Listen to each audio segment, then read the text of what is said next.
Sarah had always been drawn to the quiet allure of the countryside.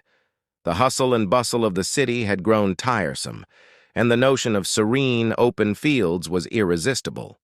When she found the old farmhouse listed for a pittance, she couldn't believe her luck. The real estate agent had been almost too eager to close the deal, assuring her that the house's low price was due to its remote location and age. As Sarah pulled up to the property, a sense of unease gripped her. The house stood alone, surrounded by an expanse of overgrown fields. The paint on the walls was peeling, and the windows were coated with years of grime. Still, the promise of tranquility spurred her on. She unloaded her belongings and stepped inside. The interior was as neglected as the exterior. Dust covered every surface, and cobwebs hung from the ceiling. Sarah set to work cleaning, determined to make this place her own. As she scrubbed the floors, she noticed something odd. There was a faint, almost imperceptible hum emanating from below. It was so quiet she thought she might have imagined it. Dismissing it as old pipes or the settling of the house, she continued her work.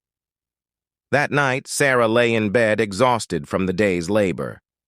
As she drifted off to sleep, the hum returned, louder and more persistent.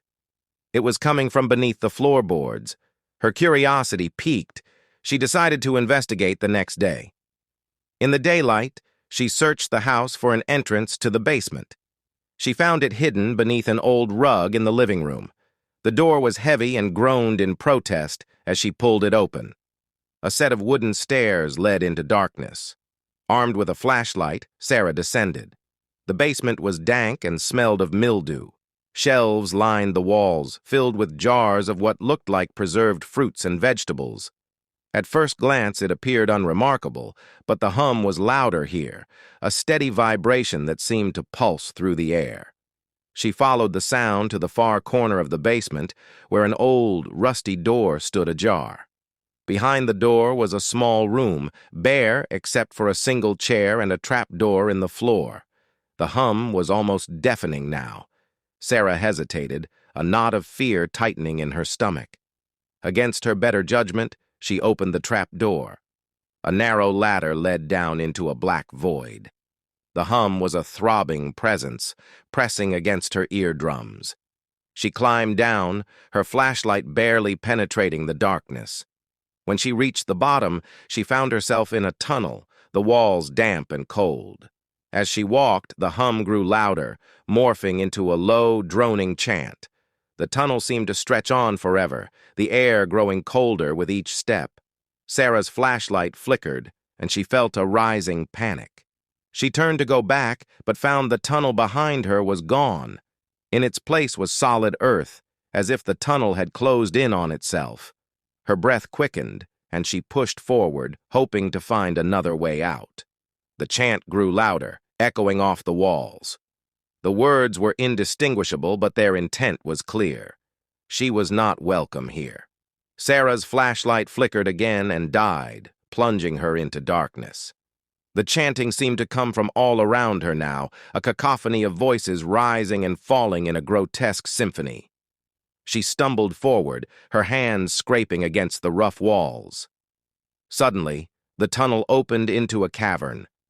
In the dim light, she could make out figures standing in a circle, their faces hidden beneath hooded cloaks. They chanted in unison, their voices rising to a fever pitch. In the center of the circle lay a stone altar, and on it, a book bound in what looked like human skin. The figures turned to her as one, their chanting ceasing abruptly. Sarah's heart pounded in her chest as she realized she had stumbled upon something ancient and malevolent. The leader stepped forward, lowering his hood to reveal a face etched with unnatural lines, eyes black as coal. "You should not have come here," he said, his voice a guttural rasp. Sarah backed away, but there was nowhere to go. The tunnel had sealed behind her. The figures advanced, their eyes gleaming with malicious intent. She screamed, but the sound was swallowed by the cavernous darkness. In the farmhouse above, all was silent. Days turned into weeks, and there was no sign of Sarah. The townsfolk, already wary of the old house, whispered among themselves. Another family would come eventually, drawn by the promise of a quiet life. And the house would wait, as it always had, its secrets buried beneath the floorboards. The silence beneath would continue to hum, a siren call to those who dared to listen, drawing them into the darkness from which there was no escape. The farmhouse stood alone, a sentinel to the horrors lurking just beneath the surface, patient and ever hungry for the next soul to venture too deep. And so, the cycle would begin anew, as it had for generations, with the hum beneath the floorboards singing its eerie eternal lullaby.